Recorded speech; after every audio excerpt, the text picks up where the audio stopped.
যারা প্রথম একেবারে নিতে পারতেছেন, এগুলো আলোচনা হবে, অনেক আলোচনা হবে।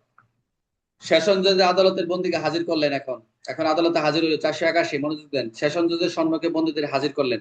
হাজির করার পরে কি কার্যক্রম দেখেন। কোর্ট পুলিশ কি করলো, যে সেশন কেস বিচারের জন্য প্রেরিত যে বন্দীদের উপর যে সেশন মামলার ক্ষেত্রে মামলার যে এই আলামত, মামলার আলামত নির্ধারিত বিচারের জন্য সেশন জজ আদালতে হাজির করবে। নিয়ম হচ্ছে, মনোযোগ দেন, শুধু সেশন জজ না, মনে করেন আপনি আসামি আলামত সহ আদালতে হাজির করলেন।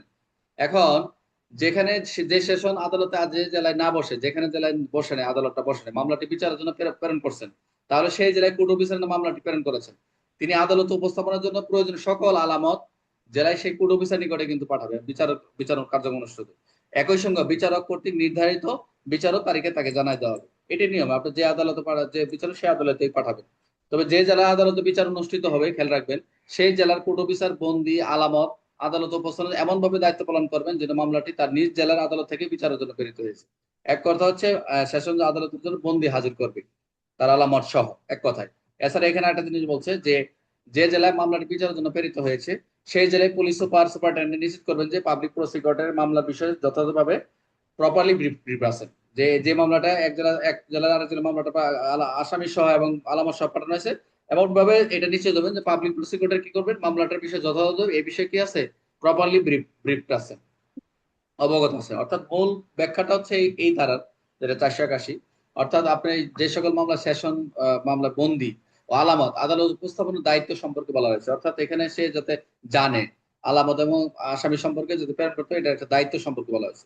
মূল বিষয়টা হচ্ছে কি, এই ধারার এই বিধির মূল বিষয়টা হচ্ছে যে কোর্ট পুলিশ নির্ধারিত তারিখে একজন কোর্ট পুলিশ কি করবে, নির্ধারিত সেশন আদালতে বন্দি আলামত হাজির করবে, এটা হলো মূল কথা। তারপরে বিচার যদি কোনো যে জেলায় অনুষ্ঠিত হয়, অন্য জেলায় যদি অনুষ্ঠিত হয়, তাহলে প্রেরণকারী জেলার কোর্ট অফিসার আলামত বিচারের সময় সংশ্লিষ্ট কোর্ট অফিসারকে জানাবে এই যে এই বিষয়টা।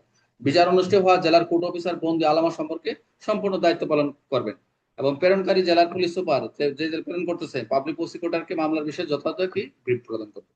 তাহলে সেশন মামলায় বন্দি আলামত আদালত হাজির করার দায়িত্ব কার, এটাও কিন্তু কোর্ট পুলিশের কার্যক্রম।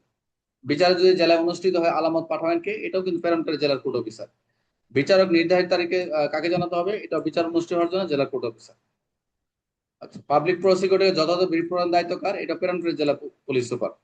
তাহলে এটাকে মনে রাখার জন্য আমরা যদি দেখি, বন্দি আলামত কি কোথায় পাঠাবে, কোর্ট পুলিশ হাজির করবে।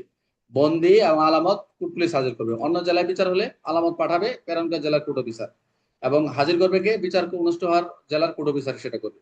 আর পাবলিক প্রসিকিউটর ব্রিফ করবে প্রেরণকারী জেলার এসপি। তাহলে আমরা দেখলাম যে এক লাইনে যদি মনে রাখার জন্য, সেশন মামলা বন্দি ও আলামত নির্ধারিত তারিখে আদালতে হাজির করা, অন্য জেলায় বিচার হলে সমন্বয় করা এবং পাবলিক প্রসিকিউটরকে ব্রিফ করার জন্য এই 481 মূল বিষয়। এখন যেটা পড়াবো, ভেরি ভেরি ইম্পর্টেন্ট, 482